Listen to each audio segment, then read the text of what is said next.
Hi అందరికీ నమస్కారం. మరో 14 రోజులు, కేవలం 14 రోజులు కూడా 11 రోజులు మాత్రమే ఉంది. 12వ తారీఖున ప్లీనరీ ప్రారంభం కాబోతోంది జనసేన పార్టీకి సంబంధించి. 12, 13, 14. సో 3 రోజుల పాటు చరిత్రలో మొట్టమొదటిసారి ఆ పార్టీ ఆవిర్భవించిన తర్వాత 3 రోజుల పాటు ప్లీనరీగా నిర్వహించుకోవటం ఆవిర్భావ దినోత్సవాన్ని ఇది మొదటిసారి అని చెప్పాలి. సో ఒకసారి సింహావలోకనం చేసుకుందామా? ఈ సంవత్సరం అంటే గత మార్చి 14 అంటే ఎన్నికల ముంగిట మార్చి 14 ఆవిర్భావ దినోత్సవం చేశారు. ఆ మార్చి 14కి ఈ మార్చి 14కి ఈ సంవత్సర కాలంలో ఏం జరిగింది, ఈ దశాబ్ద కాలంలో ఏం జరిగింది, ఒకసారి సింహావలోకనం చేసుకుందాం. ఎక్కడ మైనస్లో ఉన్నాం, ఎక్కడ ప్లస్లో ఉన్నారు జనసేన పార్టీ మాట్లాడదాం. మనతో పాటుగా ప్రముఖ రాజకీయ విశ్లేషకుడు చంద్ర శ్రీనివాస్ గారు. చంద్ర గారు నమస్తే అండి. నమస్కారం అండి. చంద్ర గారు, ముందుగా మనం ఈ 1 year ప్రయాణాన్ని మనం ఒకసారి సింహావలోకనం చేసుకుంటే మీకు ఏమనిపిస్తోంది? ఆ రోజు ఒక్క సీటు కూడా గెలవని పార్టీగా ఎన్నికల్లో అడుగుపెట్టింది. ఎట్లా అనిపిస్తుంది? అంటే మీరు అన్నట్టు దశాబ్దన్నర పోరాటం, అనేక ఒడిదుడుకులు, అనేక అవహేళనలు, వ్యక్తిగత అనలు, రాజకీయాలకు పనికిరాలనే పరిస్థితి నుంచి, ఎక్కడ గెలవలేడు అనే పరిస్థితి నుంచి కిరణ్ గారు మొక్కవని ధైర్యంతో ఒక నాయకుడు పోరాడితే కేడర్ కూడా తన వెంట నిలబడిద్ది అనే దానికి నిలువెత్తు నిదర్శనం మొన్న జరిగిన రిజల్ట్.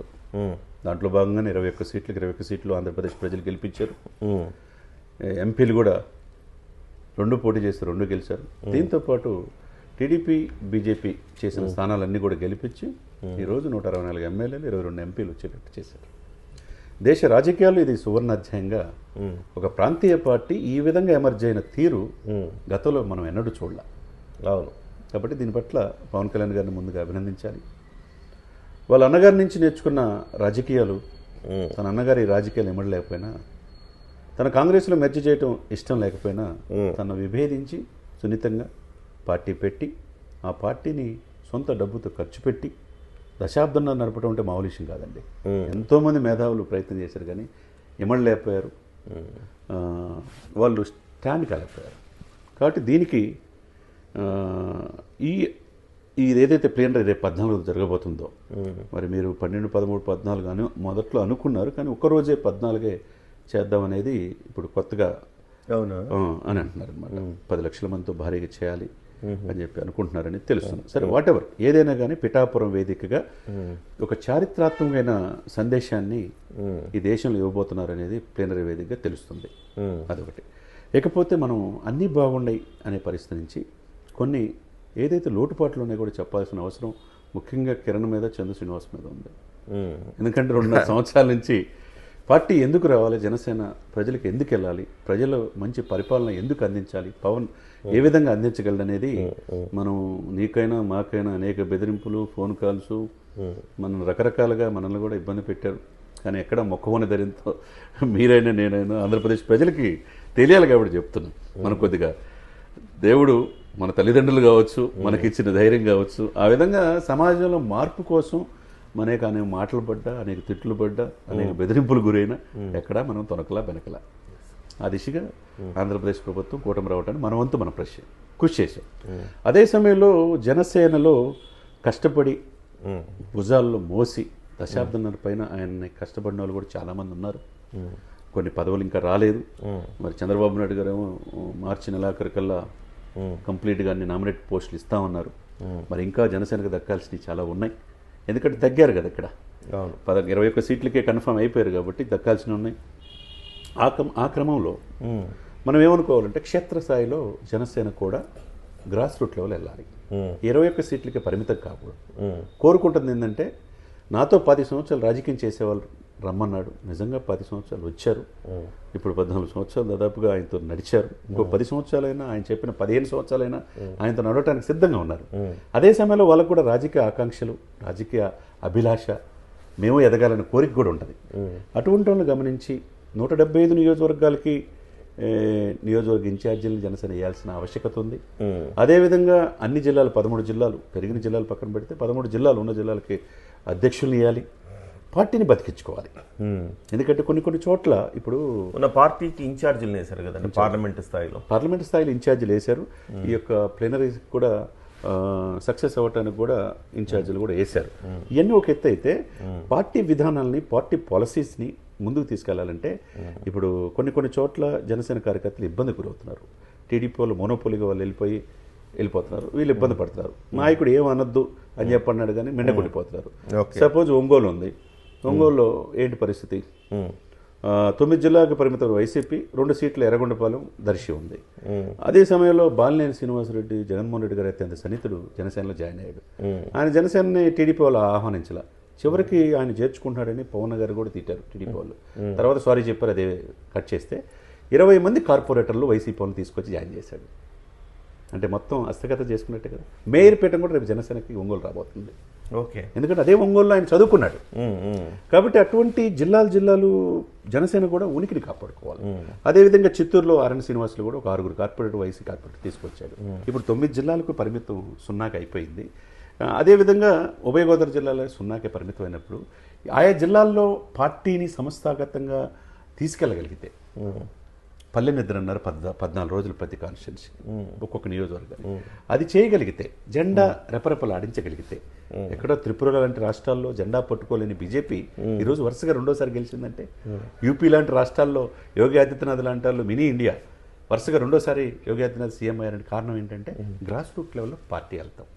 కాబట్టి ఎవరు కష్టపడ్డారు అనేది ఐడెంటిఫై చేసుకోవాలి. నిబద్ధతగా పారాచూట్ లీడర్ని, అంటే నైట్ వచ్చి వాలిపోతుంటారు పార్టీలో, సీట్లు తీసుకుని గద్దల్లాగా వెళ్ళిపోతుంటారు, కానీ మొదటి నుంచి కష్టపడిన వాళ్ళు బాధపడుతుంటారు. కాబట్టి పవన్ కళ్యాణ్ గారికి కావచ్చు, ఆ యొక్క పార్టీ పెద్దలకి మీరైనా నేనైనా మనం ఇచ్చే సలహా, ఎవరైతే మీ కష్టకాలంలో ఆపన్న హస్తం అందించారో, అది యూట్యూబ్ ఛానల్స్ కావచ్చు, లేకపోతే మీడియా ఛానల్స్లో కావచ్చు, కొన్ని ఫ్రంట్ లైన్ మీడియా ఏది సపోర్ట్ చేయనప్పుడు మీలాంటి కిరణ్ టీవీ కావచ్చు, సుమన్ టీవీ కావచ్చు, లేకపోతే చరణ్ టీవీ కావచ్చు, ప్రైమ్ నైన్ లాంటి కొన్ని చెప్పుకోవటానికి కొన్ని ఉంటాయి. అయ్యే కష్టపడి పనిచేసినవి చాలా ఉన్నాయి సార్. వాళ్ళని కూడా అటువంటి ఛానళ్ళు కూడా గుర్తించాలి, అప్రిషియేట్ చేయాల్సిన ఆవశ్యకత కూడా నాయకత్వానికి. ఓకే, ఏమంటారు, మీరేమంటారు చెప్పండి. అంతే కరెక్ట్ అండి. అంటే పార్టీని సంస్థాగతంగా బలోపేతం చేసుకోవాలి. పార్టీ కోసం ఇప్పటివరకు కష్టపడిన వాళ్లకు సముచితమైన న్యాయం, గౌరవం ఇవ్వాలి. అలాగే ఆ సముచితమైన న్యాయం, గౌరవం అంటే నా ఉద్దేశంలో చాలామంది ఫ్రంట్ లైన్ వారియర్స్ ఉన్నారు. ఆ ఫ్రంట్ లైన్ వారియర్స్ అందరికి కూడా సముచితంగా ఏదో ఒక పదవి ఇవ్వటం అసలు ఏ పార్టీకి లేని విధంగా చంద్ర శ్రీనివాస్ గారు, ఈ పార్టీలో ప్రతి పార్టీలో డబ్బులు ఉన్న వాళ్ళే పార్టీల్లో ఉంటారు. వాళ్ళు వృత్తి చేసుకుంటూ ఉంటారు, ఏదో వ్యాపారం ఉంటుంది, ప్రవృత్తిగా రాజకీయాల్లోకి వస్తారు.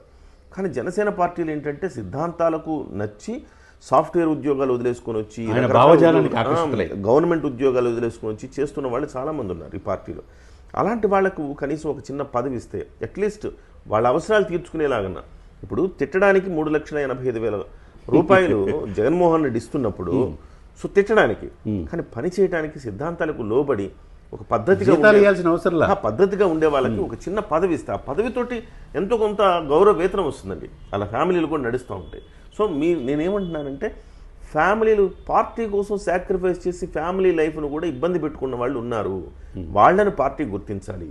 ఇది నా అభిప్రాయం. సరే, పదవి లేకపోయినా అప్రిసియేషన్ అట్లీస్ట్ కొంతమందిని పిలిచి భుజం తట్టి మీరు బాగా చేశారన్న అప్రిసియేషన్, ఇలాంటివి కూడా రావాల్సిన అవసరం ఉంది. అట్లీస్ట్ అంటే చాలామంది చేశారు, జర్నలిస్టులు కోవలో కొంతమంది చేశారు, లేకపోతే అనలిస్టులు కోవలో కొంతమంది చేశారు. ఇంకోటి తెలుసు కిరణ్ గారు, సారీ ఫర్ ద ఇంటరప్షన్, ఇప్పుడు అన్ని ఫ్రంట్ లైన్ పేపర్లు, ఫ్రంట్ లైన్ మీడియా అంతా ఇప్పుడు చూపిస్తుంది పవన్ గారిని, నేషనల్ మీడియా అంతా ఇప్పుడు చూపిస్తుంది. ఇది ఎవరు చూపించలేని సమయంలో పవన్ ఏంటి, పవన్ యొక్క దూరదృష్టి ఏంటి, దేశ రాజకీయాల్లో ఎలా ఎమర్జ్ అవుతాడనేది మనం ఎన్ని ఇంటర్వ్యూలు చెప్పగలిగాం. సో వీళ్ళందరినీ కనీసం గౌరవించుకోవటం, పిలిచి మాట్లాడి భుజం తట్టడం, తద్వారా పార్టీ తన వాళ్ళను తను కాపాడుకున్న పరిస్థితి వస్తుంది. లేదు అంటే ఎవరిని గుర్తించలేము అంటే చాలామంది, అంటే ఈ సమాజం కోసం నిలబడే మాలాంటి వాళ్ళు ఉంటాం, కానీ సో చాలామంది జారిపోయే అవకాశం ఉంది. పక్కన పార్టీలు చాలా పెద్ద పార్టీలు లాగేసేస్తాయి, లాగడానికి సిద్ధంగా ఉన్నాయి. అలాంటప్పుడు అలాంటి వాళ్ళందరినీ కాపాడుకోవాల్సిన అవసరం ఉంది. కనీస గౌరవం కూడా లేని పార్టీలు మేము ఎందుకు ఉండాలి అనుకునే ఒక పరిస్థితి రాకూడదు కదా. అదే 21 సీట్లే కాదు సార్, రేపు 175 పోటీ చేయొచ్చు, లేదా 100 సీట్లు పోటీ చేయొచ్చు. పోటీ చేయాలంటే కొత్తగా తెచ్చుకోవాలి, కానీ ఉన్న వాళ్ళని పోగొట్టుకోవాలి. సో ఈ రకమైన పరిస్థితి రావాలి. పార్టీలో పవన్ కళ్యాణ్ గారి చుట్టూతా ఉండేవాళ్ళు కావచ్చు, ఇన్ని కూడా పవన్ కళ్యాణ్ గారికి బహుశా అంత తీరిక ఉండకపోవచ్చు. ఆయన విపరీతమైన ఆయన ఒక్కడే one man show. Political star గా అవతరించాడు కాబట్టి Janasena party one man show అండి. One man show. There is no second layer. లేరే లేదు. సో అలాంటప్పుడు ఉన్నవాళ్ళు అట్లీస్ట్ పవన్ కళ్యాణ్ చుట్టూతో ఉన్నవాళ్ళు, పదవులు వచ్చిన వాళ్ళు అట్లీస్ట్ ఇలాంటి కొన్ని సలహాలన్న పవన్ కళ్యాణ్ దృష్టికి తీసుకురావాలి. ఆయన సలహాలు ఇవ్వక్కర్లేదు, ఆయన దృష్టికి ఈ అంశాన్ని తీసుకెళ్తే కనుక ఖచ్చితంగా అందరిని పిలిచి కింది స్థాయి వాళ్ళండి. ఒక సర్పంచ్ లెవెల్లో చంద్ర శ్రీనివాస్ గారు ఒక గ్రామంలో జనసేన పార్టీ కోసం సర్పంచ్ కంటే కింది స్థాయిలో వాళ్ళు కూడా అనేక మంది పోరాడి గొడవలు పడి వాళ్ళ కుటుంబాల మీద దాడులు చేయించుకొని మాటలు పెట్టించుకొని కేసులు పెట్టించుకొని అనేక మంది ఉన్నారు. జస్ట్ పిలిచి ఒక భుజం తడితే కనుక డెఫినెట్గా వాళ్ళలో ఒక రకమైన మళ్ళీ ఉత్సాహం వస్తుంది. ఆ ఉత్సాహాన్ని మళ్ళీ అంటే వాళ్ళు మళ్ళీ పార్టీకి అంకితమై పనిచేసేలాగా చేయగలగాలి. ప్రతివాడికి పదవి అవసరం లేదు, ప్రతివాడికి డబ్బులు అవసరం లేదు, చిన్న అప్రిసియేషన్ కావాలి. ఆ అప్రిసియేషను పవన్ కళ్యాణ్ గారి నుంచి వచ్చేలా చేయాల్సిన బాధ్యత ఆయన చుట్టూతా ఉండేవాళ్ళదే. అలా చేయలేనప్పుడు ఆయన చుట్టూతా ఉండేవాళ్ళు కూడా ఫెయిల్ అయినట్టు లెక్క.